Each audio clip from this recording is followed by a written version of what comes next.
الرحمن الرحیم۔ کسی نے کہا کہ حضرت مختار نے تو بدلہ لے لیا تھا، پھر یہ بار بار ہر سال روتے کیوں ہو؟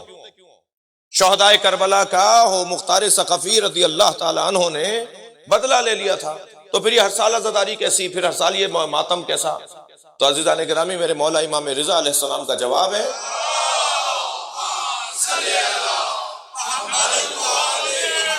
میرے مولا فرماتے ہیں کہ ساری دنیا 70 مرتبہ مار کر اٹھائی جائے تو حسین کے ناخون کا بدلہ نہیں ہے۔ یہ جو مختار نے لوگ مارے امام حسین کے برابر تھے جو بدلہ ہو گیا؟ امام حسین کے پیر سے جھڑنے والی خاک کے برابر نہیں تھے، تو بدلہ کہاں سے ہو گیا؟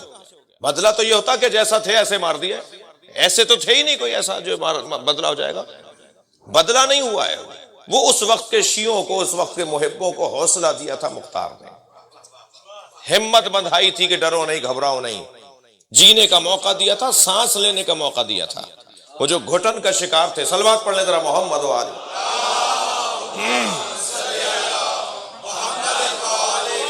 اس سے بہتر اور بلند صلوات نبی کی ذات پہ تھی۔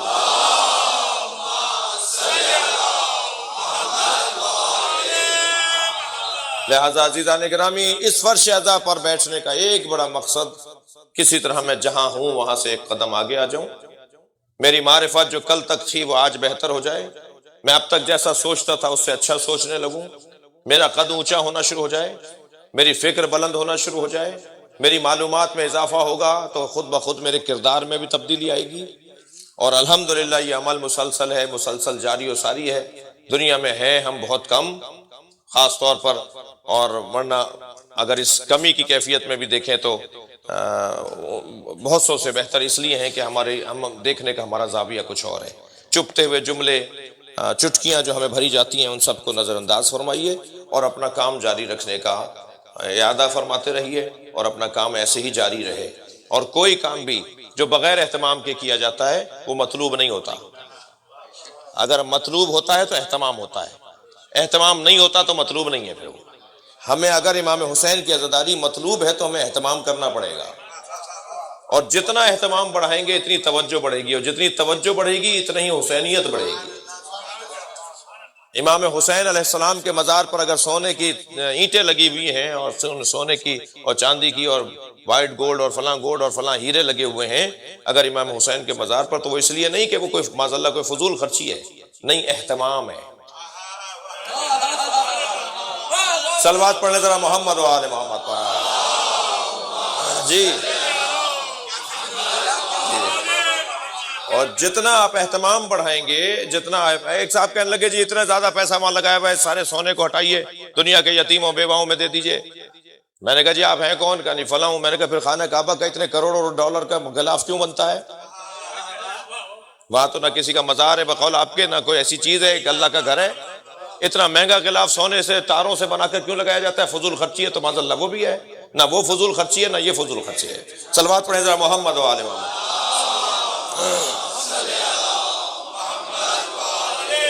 اور پھر جملے کو میں اور بہتر کر کے آگے بات کو مکمل کروں کہ جتنا میں اہتمام بڑھاؤں گا، جتنا خرچہ کروں گا کم ہے۔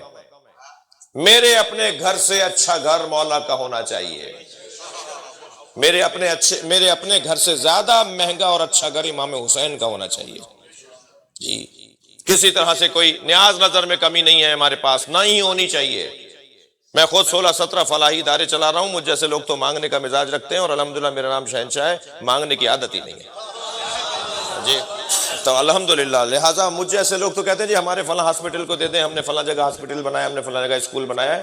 نہیں عزیزان گرامی، یہ جملہ کسی طور بھی برداشت نہ کیجئے کہ حسین کی عزاداری کو کم کر کے یتیموں اور بیواؤں کا فنڈ بنایا جائے۔ اتنی مہنگے آپ کام کر رہے ہیں، اتنی مہنگی نیاز نظر کر رہے ہیں، آپ کے فلاں شہر کے اندر اتنے بیواں ہیں، اتنی یتیم ہیں، ان کے لیے آپ یہ کام کیوں نہیں کر رہے؟ نہیں عزیزان گرامی، ہمیں ان کا خیال کرنا چاہیے، یہ علیحدہ بات ہے، اور حسین کی نیاز سے کم کر کے کرنا چاہیے، یہ علیحدہ بات ہے۔ امام حسین کی عزاداری سے کم کر کے کوئی فلاحی فنڈ قائم نہیں ہوگا، اس لیے کہ یہ ہماری بنیاد ہے۔ یہ جتنا طاقتور بنے گا اتنا ہی بیواؤں کی سرپرستی بڑھے گی، اتنا ہی یتیموں کی سرپرستی بنے گی۔ میں تو ایک عقیدت بھرا جملہ کہتا ہوا آگے بڑھ جاؤں، امام حسین کی عزاداری کو کم نہ کرو، حسین یتیموں کو خود پال دیں گے۔ حسین یتیموں کی خود سرپرستی۔ صلوات پڑھیں محمد و آل محمد پر۔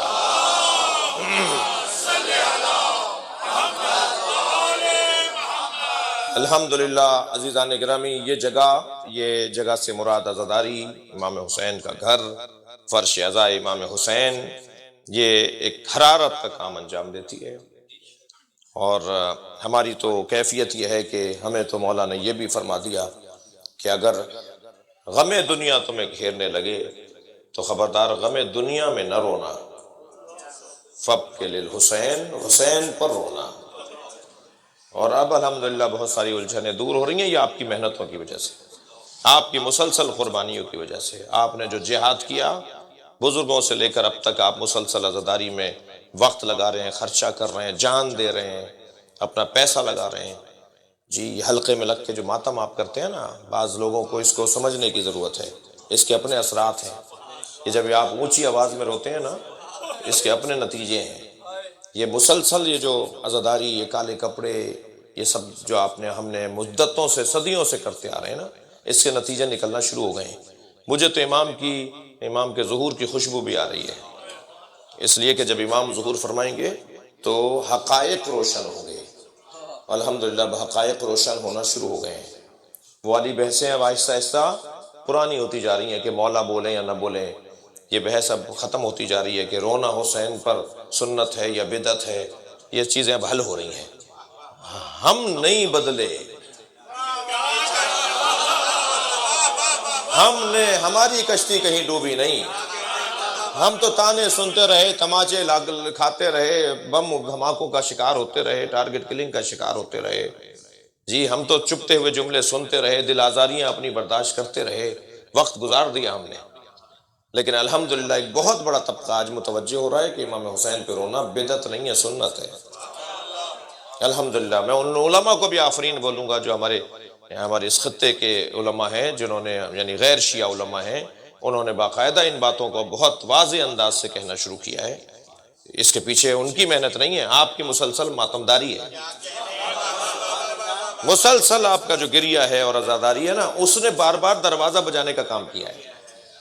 جیسے بار بار بجاتے رہیے دروازہ کھل جائے گا ایک دن، اب دروازے کھلنا شروع ہو گئے ہیں۔ اور ہم بھی یہی چاہتے تھے کہ متوجہ ہو جاؤ، ہمیں اس دنیا میں اور یعنی اس جگہ آخرت میں ہمیں جس کا سامنا کرنا ہے نا، وہ نبی ہے، نبی کا سامنا ہمیں کرنا ہے، سرکار کا سامنا ہمیں کرنا ہے۔ تو کیا منہ دکھائیں گے کہ نبی کے نواسے کے اوپر ہم ہنس رہے تھے یا رو رہے تھے؟ ہم نئے کپڑے پہن رہے تھے، سرخ لال کپڑے پہن رہے تھے عاشور کے دن اور خوشیاں منا رہے تھے اور شادیاں کر رہے تھے، یا ہم اس دن رو رہے تھے؟ آہستہ آہستہ مسائل حل ہونا شروع ہو گئے، اور وہ ایک اس ریاضت کی وجہ سے